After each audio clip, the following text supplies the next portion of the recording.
support us. We need your help. Donald Trump just took over Washington, D.C., and protests are already starting to erupt around the White House. This is full-on dictator type of stuff. We are so far down the pipeline of authoritarianism that at this point, we're closer to the end than we are the beginning. If you haven't seen it already, I'll play a short clip of Trump invoking his right to take over the police department of D.C.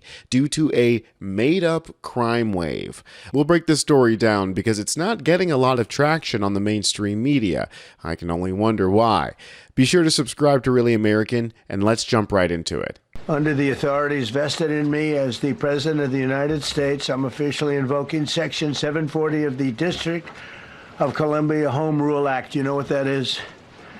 And placing the D.C. Metropolitan Police Department under direct federal control, and you'll be meeting the people that will be directly involved with that. And the people of D.C. are not just going to lie down and take it. They're showing out in droves to protest Trump immediately. Joe Khalil here is reporting that 100 to 200 protesters are outside of the White House right now, demonstrating against the Trump administration's federalizing of the D.C. Metro Police to address crime and homelessness.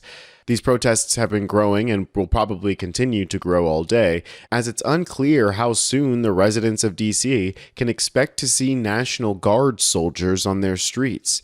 Whose house is this? Our house! Whose house is this? Our house! Be a DuPont circle at 5 o'clock. You cities from the outskirts, come on in. Pennsylvania, New Jersey, come out, support us. We need your help now.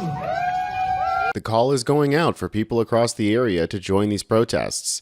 I especially like this guy's sign on the end that says, if you support Trump, your mama and you are a bitch. That's straight to the point.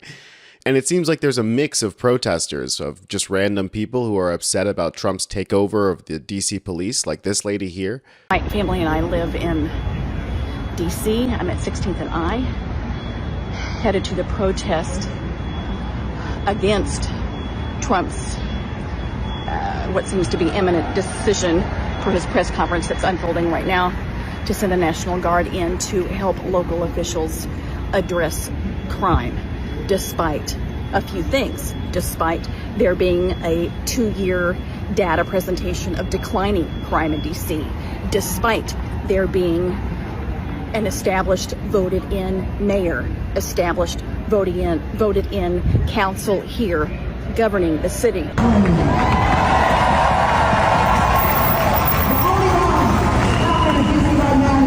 Those protesters were joined by larger organizations like 5051 and Free DC, who held a conference this morning in preparation for Trump's announcement that has since turned into a larger protest. Free DC! Free DC! Free DC! Free DC! This morning, because Trump is trying to take over DC.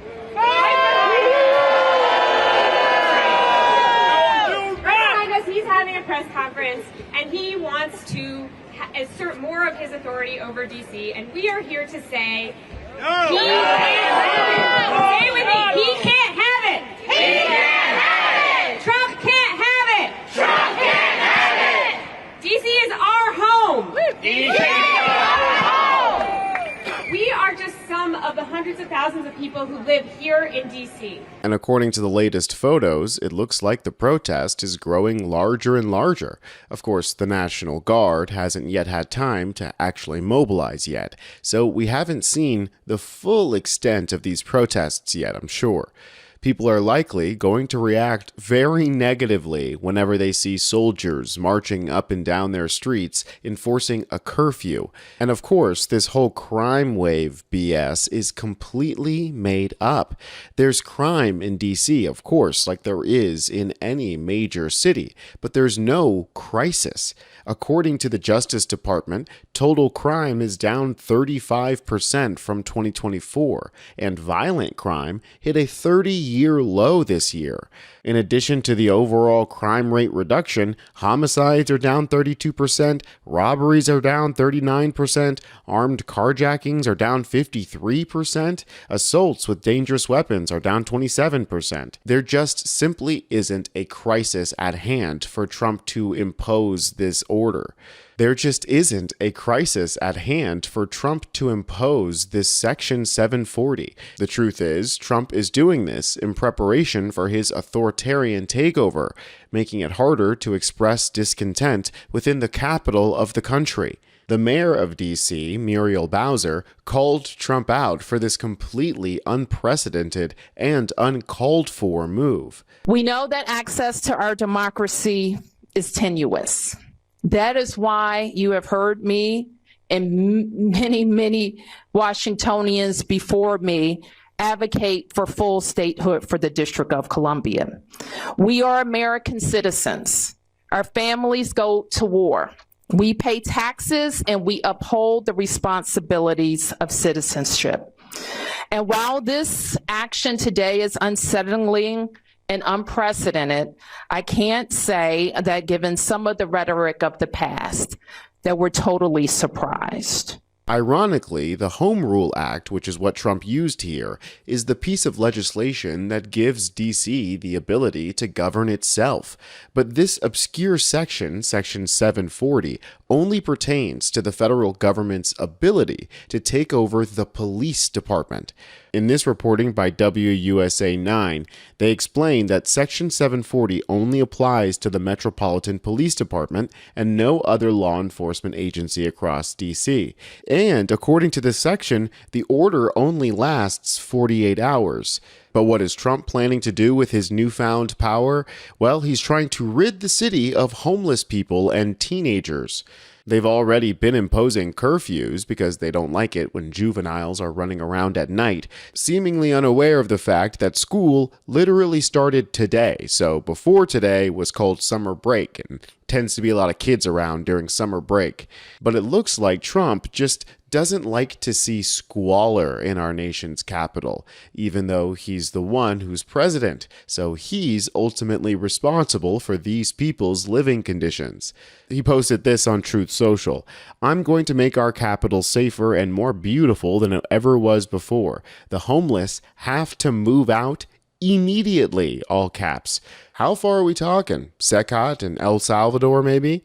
The criminals, you don't have to move out. We're going to put you in jail where you belong. It's all going to happen very fast, just like the border. We went from millions pouring in to 0 in the last few months. Not even going to bother fact-checking that obvious lie. This will be easier. Be prepared. There will be no Mr. Nice Guy. Yeah, that's not what they call you, Trump. We want our capital back. Thank you for your attention on this matter. Now, why is Trump doing all this? Well, he wants to be a dictator, of course, but I think he's also doing it as a distraction from the larger issues that are hounding his administration. Folks are not happy with the way he's brutalized immigrants during his mass deportation campaign. As of the latest polling, Americans have made a U-turn on immigration since the election. It turns out that people did not think they were voting for the level of depravity and racism that Trump is just openly spewing. People that live in the inner city are not doing that work. They're just not doing that work. And they've tried, we've tried, everybody tried. They don't do it. These people do it naturally. I said, what happens if they get it to a farmer the other day? What happens if they get a bad back? He said, they don't get a bad back, sir, because if they get a bad back, they die. Now, if you ask me, what he's currently spewing is in line with the past levels of racism that we've seen from Donald Trump, so I don't know what these idiots thought they were voting for, but clearly people are not very happy. And of course, he's trying to distract from the fact that Jeffrey Epstein is floating over his shoulders like a ghost. Every single day, he's hounded with questions from reporters about Epstein, and his base, and of course the Democrats, are not letting this go. It's one of the biggest scandals to hit Trump since he slithered onto the scene. Giving Ghislaine Maxwell a cushy spot at a low-security prison and dangling a pardon in front of her in exchange for clearing his name, after the FBI redacted over 1,000 mentions of Trump in the Epstein files, yeah, all of that doesn't exactly make him look innocent. It makes him look like what he is, a guilty, disgusting old pervert who has an ego the size of his belly. What he's currently doing in DC is throwing a temper tantrum, probably because South Park said he has a tiny dick, and now he's holding DC hostage. Something tells me that South Park isn't going to stop making fun of him either, so hold on to your seat, folks. Hold on to your butts. Because Trump is not going to stop here, and neither will the protests. So if you guys want to stay informed on what's going on in the streets, you know where to find it, right here at Really American. I'm Tony Hinderman, and I'll catch you next time.